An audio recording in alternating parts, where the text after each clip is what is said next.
ინფრასტრუქტურული სამუშაოები დედოფლის წყაროში, მუნიციპალიტეტში შიდა საუბნო გზების მოწესრიგება მიმდინარეობს. გარდა ამისა, სოფლის მხარდაჭერის პროგრამის ფარგლებში მნიშვნელოვანი სამუშაოების ჩატარებაა დაგეგმილი. მუნიციპალიტეტის მერის ნიკოლოზ ჯანიაშვილის ინფორმაციით, ადგილობრივი ხელისუფლებისთვის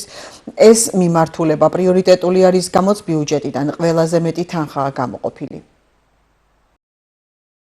მინდა გითხრათ, რომ წლევანდელი წელი საკმაოდ აქტიურად დაიწყო დედოფლის წყაროს მუნიციპალიტეტისთვის ინფრასტრუქტურული პროექტების კუთხით. ძალიან ბევრი პროექტი უკვე დასრულების ეტაპზეა, მიუხედავად იმისა, რომ ჯერ აგერ ბატონო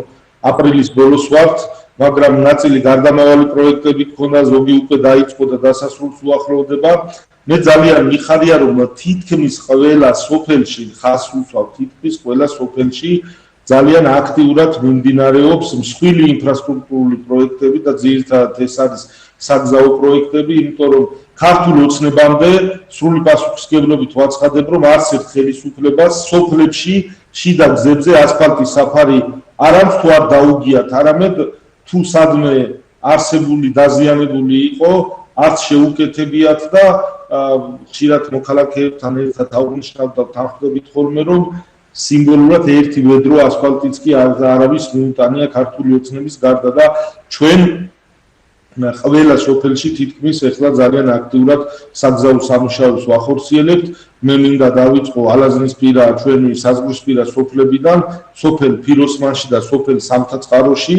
ძალზე მნიშვნელოვანი პროექტების განხორციელება დავიწყეთ და შიდა გზებზე ეს მოხდა პირველად, რომ ასფალტის საფარი დავაგეთ და პირველად იმიტომ მოხდა სხვა სოფლებისაგან განსხვავებით, რომ ამ სოფლებში კომუნისტების დროს და შემდეგაც არც ბუნებრივი აირი იყო, არც ცენტრალური წყალმომარაგება იყო და შესაბამისად ეხლა გზების დაგება და შემდეგ მიწისქვეშა კომუნიკაციებისთვის მისი ხელახლა აჭრა და ხელახლა დაგება დამეთანხმებით, რომ თრაჩკვიანი საქციელი არ არის, ამიტომ ჩვენ პრიორიტეტად ცენტრალურ ხელისუფლებასთან ერთად დავისახეთ, რომ ჯერ მიწისქვეშა კომუნიკაციების პრობლემები გადაგვეჭრა და მე სიამაყით აღვნიშნავ, რომ ქართული ოცნების დამსახურებით დედოფლის წყაროს მუნიციპალიტეტი 100%-ით არის გაზიფიცირებული, მათ შორის ალაზნისპირა სოფლები, სადაც კომუნისტების პერიოდშიც არ ყოფილა გაზი და ჩვენ შევძელით ეს, რომ გაზიფიცირება მოახდინოთ. ასევე წყალმომარაგების სისტემები მოეწყო ყველგან, ამ შემთხვევაში ფიროსმანზე სამთაწყაროზე ვსაუბრობთ და